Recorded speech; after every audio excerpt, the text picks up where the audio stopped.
Hey guys, this is a actuator in the front axle of a Dana 30 from a 91 YJ, and I've watched a bunch of videos on how to convert this to manual instead of using the engine vacuum, and different things. The one guy was taking off that cover on the end here and take it off, weld a bar on the end of it, and with a cable over the top. Someone else was drilling a hole through the side here, tapping in a throttle cable type deal with a bunch of fittings.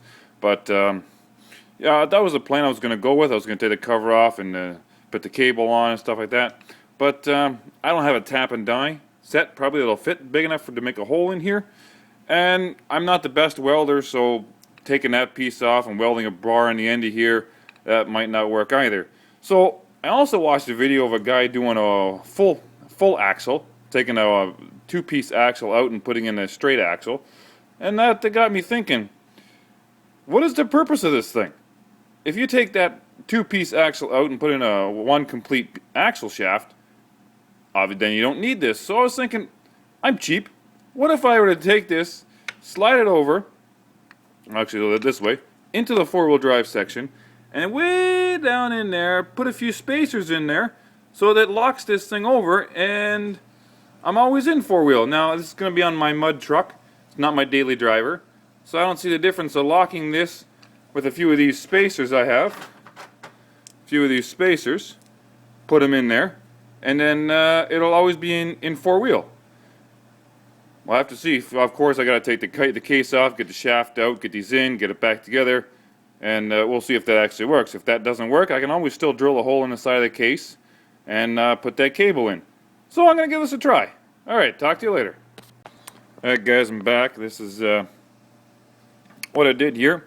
I was able to remove the sensor switch here. Pulled it out. Took these two C-clips out that are one on the other side of the fork there. Grabbed onto a pair of needle nose pliers and slid it out. Then I dropped in two spacers there. A big nut and a thick washer. Dropped both of those in there. Slid that shaft back in. Was able to get, I don't know if you can see it. That's pretty tough. Was able to get one of the C-clips back in on that end, so that shaft isn't going to move now. And this collar's locked in place. It ain't going nowhere. So when I put it back in a Jeep, I'll make sure that slides over that collar, that slides back and forth on the splines, and she'll be in four-wheel. And then of course got to engage it on my transfer case.